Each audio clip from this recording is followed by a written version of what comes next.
Hello everyone, स्वागत है आप सभी का एग्जाम गुरु यूट्यूब चैनल में। दोस्तों, इस वीडियो में मैं आपको बीपीएससी हेडमास्टर में पिछले साल पूछे गए क्वेश्चन पेपर का डिटेल्ड सॉल्यूशन करवाने वाला हूं। आपका एग्जाम बीपीएससी के द्वारा कंडक्ट करवाया गया था और इस बार की जो शिक्षक भर्ती है 7वें चरण की, वो भी बीपीएससी के द्वारा ही कंडक्ट करवाया जा रहा है। तो जो क्वेश्चन पूछने का ट्रेंड है एंड जिस पैटर्न पर बीपीएससी ने हेडमास्टर में क्वेश्चन पूछा था, बिल्कुल वैसा ही ट्रेंड आपको इस एग्जाम में भी देखने को मिलेगा। सो गाइज, इस पेपर को सॉल्व करने के बाद आपको कंप्लीट आइडिया लग जाएगा कि क्वेश्चन का लेवल कैसा होता है, कौन कौन से टॉपिक से अभी तक किस प्रकार के क्वेश्चन पूछे गए थे और फिर उसी अनुसार से आप अपनी तैयारी स्टार्ट कर पाओगे। इसका एक पहला सेट मैंने ऑलरेडी कल ही अपलोड कर दिया है। अगर आपने अभी तक वो वीडियो नहीं देखा तो आप चैनल पर जाना, वहाँ पर आपको बीपीएससी शिक्षक भर्ती के नाम से एक नया प्लेलिस्ट मिल जाएगा। उसमें मैंने सारे वीडियोज एक ही साथ इंक्लूड कर दिए हैं। और अगर आप इस पेपर का पीडीएफ डाउनलोड करना चाहते हैं तो पीडीएफ डाउनलोड करने के लिए आप मेरे टेलीग्राम चैनल को ज्वाइन कर लेना। टेलीग्राम चैनल का लिंक आपको इसी वीडियो के डिस्क्रिप्शन बॉक्स में मिल जाएगा। चलिए दोस्तों, अब आज का वीडियो स्टार्ट करते हैं। तो देखिए, आज का पहला क्वेश्चन क्या है कि निम्नलिखित में से कौन सा कथन गलत है। सो गाइज, यहाँ पर देखो, मिश्रण करना धातु के गुणों को सुधारने में मदद करता है। यह बिल्कुल करेक्ट है। अगर किसी भी धातु के गुण में कुछ बदलाव करना है तो हमें क्या करना होगा, उसमें कुछ मिश्रण करना होगा। मिश्र धातु का गलनांक शुद्ध धातु के गलनांक से कम होता है, यह भी बिल्कुल करेक्ट यहाँ पर है। इसके अलावा मिश्र धातु के कुछ परिचित उदाहरणों में पीतल, कांस्य और स्टील है। आप सभी को पता है कि पीतल, कांस्य और स्टील क्या है, एक मिश्र धातु है। तो इस क्वेश्चन का जो राइट आंसर है दोस्तों, वो आपका ऑप्शन नंबर बी हो जाएगा। मिश्र धातु दो या दो से अधिक धातुओं का विषमांगी मिश्रण है। यहाँ पर देखिए, मिश्र धातु क्या होता है, दो या फिर दो से अधिक वस्तु धातुओं का मिश्रण तो होता है, लेकिन एक समान प्रोपोर्शन में इसे मिक्स किया जाता है। तो यहाँ पर पूछा गया था गलत कथन कौन सा है, तो हमारा गलत कथन हो जाएगा ऑप्शन नंबर बी। इसके बाद अगला क्वेश्चन है 107 नंबर। ब्लीचिंग पाउडर का रासायनिक नाम क्या है। दोस्तों, ब्लीचिंग पाउडर का रासायनिक नाम है कैल्शियम ऑक्सीक्लोराइड, यानी कि ऑप्शन नंबर ए इस क्वेश्चन का करेक्ट आंसर है। इसके बाद अगला क्वेश्चन है 108 नंबर। निम्नलिखित में से कौन सा रासायनिक परिवर्तन है। आपको बताना है कि इनमें से कौन सा एक केमिकल चेंज है। ऑप्शन है खाना बनाना, भोजन का पाचन, पानी का जमना और पानी का गर्म किया जाना। तो देखिए, अगर आप पानी को जमाते हो या फिर पानी को गर्म करते हो तो वह वापस से पानी के फॉर्म में आ सकता है, यानी कि सी और डी तो आपका फिजिकल चेंज है। लेकिन खाना अगर आपने बना दिया तो पका हुआ खाना वापस से कच्चा नहीं हो सकता। उसी प्रकार से एक अगर भोजन पच गया है तो वो वापस से फिर से अपने वापस के रूप में नहीं आ सकता। इसी वजह से आपका ए और बी दोनों ऑप्शन करेक्ट है। तो इस क्वेश्चन का हम सेलेक्ट करेंगे ऑप्शन नंबर ई, उपयुक्त में से कोई नहीं या फिर उपयुक्त में से एक से अधिक। आपका ए और बी दोनों ऑप्शन करेक्ट हो जाएगा। इसके बाद अगला क्वेश्चन है 109 नंबर। गाजर का रंग नारंगी क्यों होता है। तो गाजर का रंग नारंगी इसलिए होता है क्योंकि इसमें कैरोटीन पाया जाता है। बी जो ऑप्शन है इस क्वेश्चन का बिल्कुल करेक्ट आंसर है। इसके बाद अगला क्वेश्चन है 110 नंबर। 110 नंबर क्वेश्चन कह रहा है कि प्रोटोप्लास्ट क्या है। दोस्तों, जो प्रोटोप्लास्ट है ना, यह आपकी पादप कोशिका है और कोशिका भित्ति है, ठीक है। बी ऑप्शन इस क्वेश्चन का करेक्ट आंसर है। इसके बाद अगला क्वेश्चन 111 नंबर। कौन सा हार्मोन मानव शरीर में रक्त, कैल्शियम और फास्फोट को नियंत्रित करता है। यहाँ पर आपको ऐसा हार्मोन का नाम बताना है जो कि मानव शरीर में रक्त, कैल्शियम तथा फास्फोट को कंट्रोल करता हो। तो इस हार्मोन का नाम है पैराथायरॉयड हार्मोन। डी ऑप्शन इस क्वेश्चन का करेक्ट आंसर है। इसके बाद अगला क्वेश्चन है 112 नंबर। पति का ब्लड ग्रुप ए और पत्नी का ब्लड ग्रुप बी है, तो उनके बच्चों का ब्लड ग्रुप क्या होगा। देखिए, यहाँ पर हस्बैंड का ब्लड ग्रुप ए है और वाइफ का बी है, तो बच्चे जो होंगे ना, उनका ब्लड ग्रुप ए हो सकता है, बी हो सकता है, ए भी हो सकता है या फिर ओ भी हो सकता है। आप कंफर्म नहीं बता सकते कि इन चारों में से कौन सा ब्लड ग्रुप उनके बच्चों का होगा। इसके बाद अगला क्वेश्चन है 113 नंबर।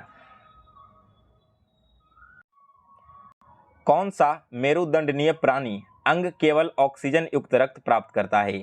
तो इस क्वेश्चन का राइट आंसर है ऑप्शन नंबर सी, प्लीहा इस क्वेश्चन का बिल्कुल सही जवाब है। इसके बाद अगला क्वेश्चन है 114 नंबर। मानव का जो कान है उसका श्रव्य आवृत्ति परिसर कितना है। तो दोस्तों देखिए, जो मानव जिस साउंड को सुन सकता है ना, उसका यहाँ पर हर्ट्ज है 20 हर्ट्ज से लेकर 20,000 हर्ट्ज तक, यानी कि सी ऑप्शन इस क्वेश्चन का करेक्ट आंसर है। यहाँ पर हर्ट्ज किसका एसआई यूनिट है, तो दोस्तों यह एसआई यूनिट है फ्रीक्वेंसी का। इसके बाद अगला क्वेश्चन है 115 नंबर। ब्लैकबोर्ड काला रंग का क्यों दिखाई पड़ता है? ऐसा इसलिए है दोस्तों क्योंकि जो ब्लैकबोर्ड है ना वो किसी भी रंग को परावर्तित नहीं करता, और जब किसी रंग को परावर्तित कोई वस्तु नहीं करेगा तो वो अंततः काले रूप में दिखाई पड़ेगी। इसी वजह से यहाँ पर आपको ब्लैक काला दिखाई देता है। इसके अलावा जो वस्तु अगर आपको मान लो लाल दिखाई दे रही है, इसका मतलब क्या है कि वो लाल को रिफ्लेक्ट कर दे रहा है, और वही लाइट रिफ्लेक्ट होकर आपकी आंखों पर आता है, जिसकी वजह से आप उस कलर में उस चीज़ को देखते हो। आगे बढ़ते हैं अब अगले क्वेश्चन की ओर। 116 नंबर क्वेश्चन है, साबुन का बुलबुला किसके कारण रंगीन दिखता है? आपने देखा होगा कि साबुन का जो बुलबुला बनता है वो कलरफुल होता है, तो ऐसा इसलिए होता है क्योंकि इसमें व्यतिकरण होता है। सो बी ऑप्शन इस क्वेश्चन का करेक्ट आंसर है। इसके बाद अगला क्वेश्चन है 117 नंबर, पानी की बूंदें तैलीय सतह पर नहीं चिपकती है, इसके पीछे का रीजन क्या है? तो देखिए दोस्तों, जो पानी के बूंदे हैं ना वो तेल के ऊपर नहीं चिपकेगा, इसके पीछे का रीजन होता है चिपकने वाले बल की यहाँ पर काफ़ी कमी होती है। इसके बाद अगला क्वेश्चन 118 नंबर है, इंद्रधनुष बनने के पीछे का रीजन क्या होता है? तो देखिए दोस्तों, इंद्रधनुष कब बनता है? जब पानी की बूंदों द्वारा सूर्य के प्रकाश का अपवर्तन और परावर्तन होता है, तब इस कंडीशन में हमें इंद्रधनुष दिखाई पड़ता है। इसके बाद अगला क्वेश्चन है 119 नंबर, निम्नलिखित में से कौन सा एक पायस का उदाहरण नहीं है? ऑप्शन है मक्खन, चॉकलेट, दूध, दही और फेंटी हुई मलाई। तो इस क्वेश्चन का राइट आंसर है दोस्तों ऑप्शन नंबर सी, जो दही है ना वो एक पायस का उदाहरण नहीं है। इसके बाद अगला क्वेश्चन है 120 नंबर,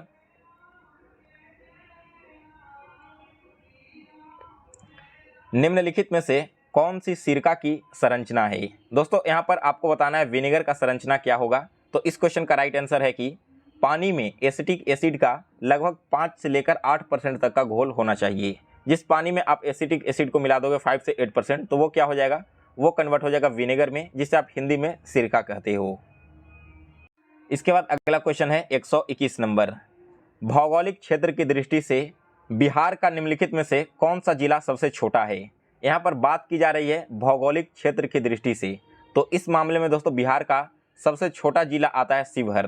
दैट मीन्स कि ऑप्शन नंबर ए इस क्वेश्चन का करेक्ट आंसर है। आप लोग कमेंट करके बताना कि भौगोलिक क्षेत्र की दृष्टि से बिहार का सबसे बड़ा जिला कौन सा है। आगे बढ़ते हैं अगले क्वेश्चन की ओर। तो नेक्स्ट है 122 नंबर क्वेश्चन, बिहार के निम्नलिखित जिलों में से किस जिले में धारवाड़ चट्टानें नहीं पाई जाती है?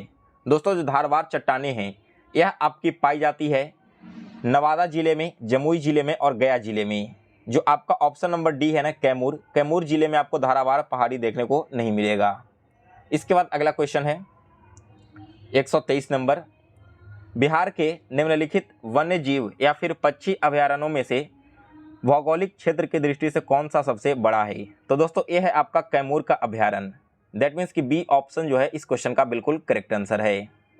इसके बाद अगला क्वेश्चन है 124 नंबर, बिहार के निम्नलिखित प्रशासनिक प्रभावों में से किसके पास सबसे कम जिले हैं? तो दोस्तों सबसे कम डिस्ट्रिक्ट हैं भागलपुर के पास में। ऑप्शन नंबर ए इस क्वेश्चन का करेक्ट आंसर है। इसके बाद अगला क्वेश्चन है 125 नंबर, निम्नलिखित देशों के जोड़ों में से किस जोड़े की पर्वतीय सीमा सबसे लंबी है? तो दोस्तों इस क्वेश्चन का राइट आंसर हो जाएगा ऑप्शन नंबर सी, जो चिली और अर्जेंटीना है ना, इन दोनों देशों के बीच की जो सीमा है पर्वतीय सीमा वो सबसे लंबी है। आपको एक बार कमेंट करके बताना है कि भारत और चीन के बीच में जो सीमा रेखा खींची गई है उस सीमा रेखा का नाम क्या है। इसके अलावा दोस्तों आप लोग याद रखना कि भारत और बांग्लादेश के बीच में जो सीमा रेखा है ना वो आपकी सबसे लंबी सीमा रेखा लगती है, जबकि भारत और अफगानिस्तान के बीच में जो सीमा रेखा है वो आपकी सबसे छोटी सीमा रेखा है। आपके एग्जाम के पॉइंट ऑफ व्यू से काफ़ी इंपॉर्टेंट है, हो सकता है कि आपके एग्जाम में क्वेश्चन पूछ लिया जाए। आगे बढ़ते हैं, अगला क्वेश्चन है 126 नंबर, क्षेत्र और देश के निम्नलिखित जोड़ों में से कौन सा जोड़ा सही सुमेलित नहीं है? तो इस क्वेश्चन का राइट आंसर है ऑप्शन नंबर बी, जो मकाऊ और चीन है यह आपका करेक्ट नहीं है। इसके अलावा बाकी ए, सी और डी तीनों ऑप्शंस करेक्ट हैं। इसके बाद अगला क्वेश्चन है 127 नंबर, निम्नलिखित में से किस क्षेत्र में प्रवाल भित्ति नहीं पाई जाती है? दोस्तों जो आपकी प्रवाल भित्ति है यह पाई जाती है मन्नार की खाड़ी में, कच्छ की खाड़ी में और अंडमान एंड निकोबार द्वीप समूह में। खंभात की खाड़ी में आपकी प्रवाल भित्ति नहीं पाई जाती। सो डी जो ऑप्शन है वो इस क्वेश्चन का बिल्कुल करेक्ट आंसर है। इसके बाद अगला क्वेश्चन है 128 नंबर। 128 नंबर क्वेश्चन देखिए क्या है कि सुरंग और जोड़ने वाले स्थानों के निम्नलिखित जोड़ों में से कौन सा जोड़ा सही सुमेलित नहीं है? तो इस क्वेश्चन का राइट आंसर है दोस्तों ऑप्शन नंबर डी। जो आपका जोजिला सुरंग है और कारगिल और लेह है, ये आपका गलत है। इसके अलावा बाकी के तीनों ऑप्शंस बिल्कुल सही हैं। इसके बाद अगला क्वेश्चन है 129 नंबर।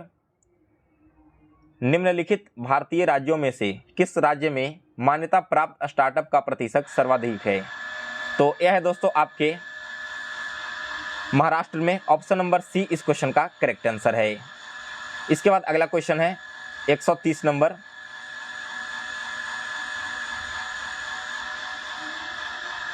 निम्नलिखित में से कृषि की कौन सी प्रविधि भारत में चाय, कॉफी और रबर के उत्पादन के लिए अपनाई जाती है? तो दोस्तों इन सभी के उत्पादन के लिए भारत में अपनाई जाती है वाणिज्यिक कृषि। दैट मीन्स कि जो डी ऑप्शन है वो इस क्वेश्चन का बिल्कुल करेक्ट आंसर है। सो गाइज, इसी के साथ आज आपका प्रीवियस ईयर का सेकंड सेट समाप्त हो चुका है।